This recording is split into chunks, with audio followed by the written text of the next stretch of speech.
Hello and welcome. Today I'm going to make two very delicious and very festive dishes. Since Roger is just around the corner, I'm going to make these two very special dishes for you. For every Odia, Roger is a special celebration.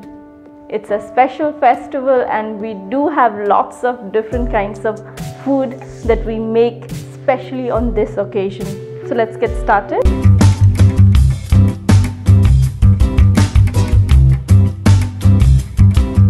The first poda pitha I am making today is the normal one, and then the second one would be of bottle gourd. I am going to begin by going through the ingredients that we need for poda pitha, in which I have first here a mixture of both jaggery and granulated sugar, and then I have 1 cup of ground white rice and 1 cup of ground urad dal. And then I have here some coconut. These are chunks of coconut which I fried in a little ghee. And then I have again some chopped up ginger which I fried in ghee.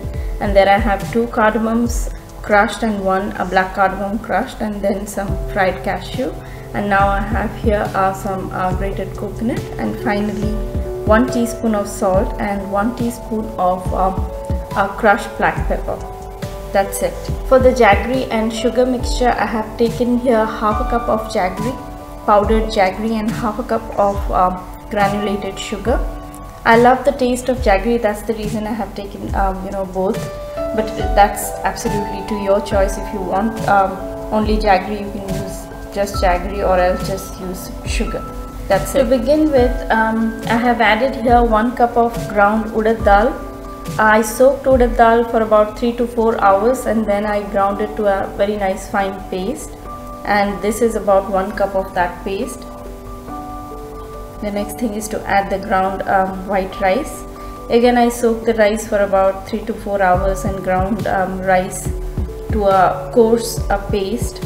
I added very little water while making both the ground rice and the dal.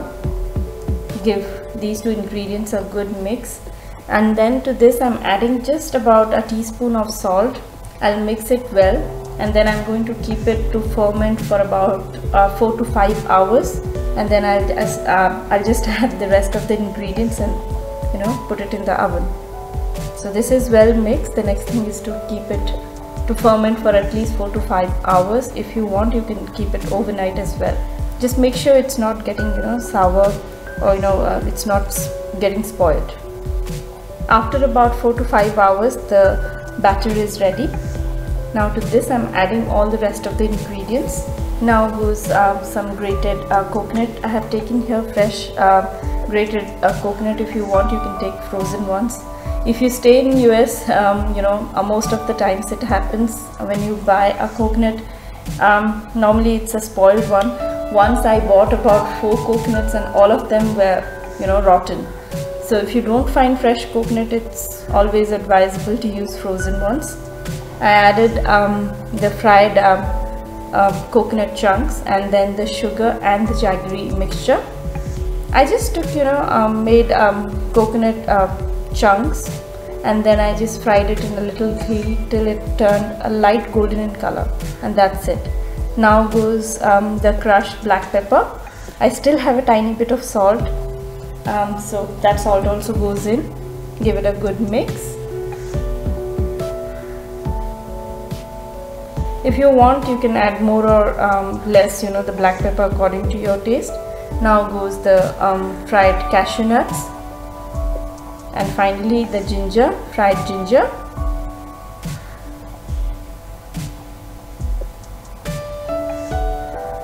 Give everything a good mix. Now I forgot to add this one, the crushed black cardamom and green cardamoms. Give everything a good mix. The next thing is to put it in a greased tray and start baking it. I have already heated or preheated my oven to 350 degrees Fahrenheit, and I'm going to bake it for about 1 hour. I have here a greased pan I greased it with some ghee and then dusted it with some rice flour. You can see the rice flour is looking quite yellowish, and that's because of the ghee. So this baking pan is ready. Now goes the batter. The batter became quite thin once you add the sugar. Then it becomes a little thinner.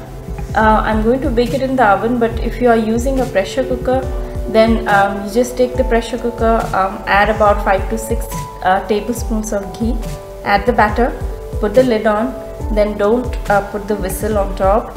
Just let it sit on low heat for about 45 to 50 minutes, and then you just take out the pitha and it will be done. So this thing goes to the oven now, and I'm going to cook it on 350 degrees Fahrenheit oven for about 55 to 60 minutes, and in between I'm going to just check whether it's cooked or not by inserting a knife. So it goes to oven now. After about 1 hour the pitha is ready, but you can see the crust is not like the traditional poda pitha, because I just put it in the oven and I didn't put it in a broil. If you want a very thick crust, the way we make a poda pitha at home, we have a very dark brown to black crust on top and bottom. If you want that, you can, after it's all baked, you just put it in the oven, put the oven on broil, and let it sit there till you get the desired crust on both the sides. But in my family we don't like it, and you can see the lump, the small craters. They are because of the lumps of the jaggery. I have these craters. So this pitha is ready. We don't like a very thick crust, so for my family I never put it in broil, rather we prefer to have it nice and soft. So I'm going to cut it the way it is without getting any thicker crust. So the pitha is ready. You can see here it's nice and spongy, very soft, almost like crumbling. The texture is just right, so it's ready to serve now.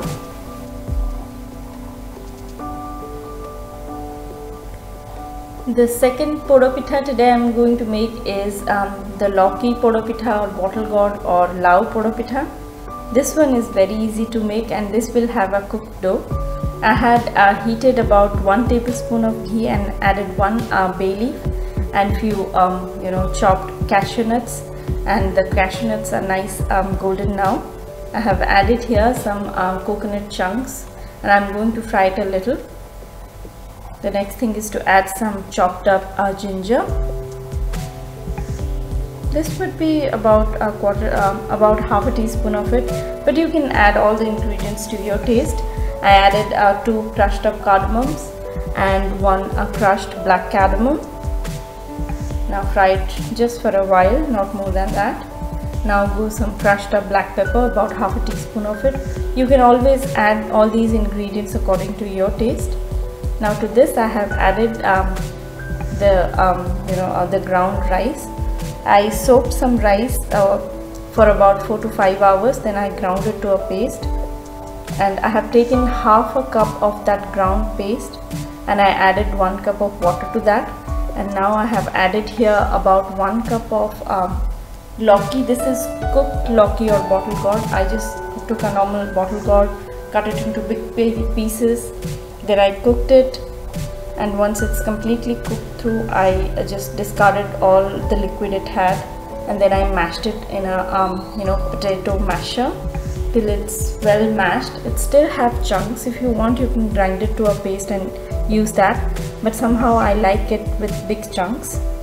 And now to this I'm adding some salt, about half a teaspoon of salt, and some sugar, about a cup of sugar. After adding sugar, it will be a little more thinner. I added here, let me repeat it. I added here 1 cup of cooked bottle gourd, mashed and cooked bottle gourd, and then half a cup of soaked ground white rice and 1 cup of water. That's it. And then the rest of ingredients is absolutely to your taste, including sugar. I have been cooking it for a while now. You can see it's quite thick. Now goes some grated coconut. I have added here about half a cup of freshly grated coconut, and I'm going to cook this dough till it becomes even more thicker. So keep mixing it, since it's quite sticky, gooey. It's going to stick to your bottom of the pan and it will start burning. You can see here this mixture is quite thick. So this is ready. The next thing is to put it in a greased tray and start baking it. Just the same way, if you want to make it in a pressure cooker, just follow the same the same procedure that I told you about the previous. So now I have my baking pan ready. I have already greased it with some ghee. Now goes the cooked dough, and I'm going to bake it on a 400 degrees Fahrenheit oven, preheated oven, for about 1 hour again. So just take out the bay leaf and just flatten it with the knife a little. And the same way, as I said, you can do it in a pressure cooker. Traditionally we used to do in an earthen pot, then line it with some banana leaf, but this is the easiest way to do in a oven. After about 60 minutes, the pitha is ready. Again, the same way, if you want darker crust, put it in a broil mode and keep it in there till you get the desired color crust. But as I said, I like a very soft pitha, so I'm not going to put it in broil mode. So this is ready. I'm going to take it out, and then I'll cut it into pieces. Just flip it. You can see here the bottom layer is not at all crusty. The top layer was a little crusty, but the bottom layer is very, very soft, and that's because of bottle gourd. If you are making lau pitha, the bottom side will be very soft, and that's because of the texture of lau. This pitha is very soft to eat, almost like a jelly, and as I said, that's because of lau. So give it a good cut. I'll just show you one piece. Look at this, it's almost like jelly. The top layer is a little crusty, bottom layer is nice and soft, and the pitha is very, very soft to eat. So this is ready to serve now. These two poda pithas are really, really wonderful. For this festival season, these are the perfect dishes. So make this Raja a very special and delicious one by making these two very, very delicious dishes. Do try the recipes and leave your comments and your suggestions. We will meet next time, and don't forget to subscribe. Till then, bye-bye.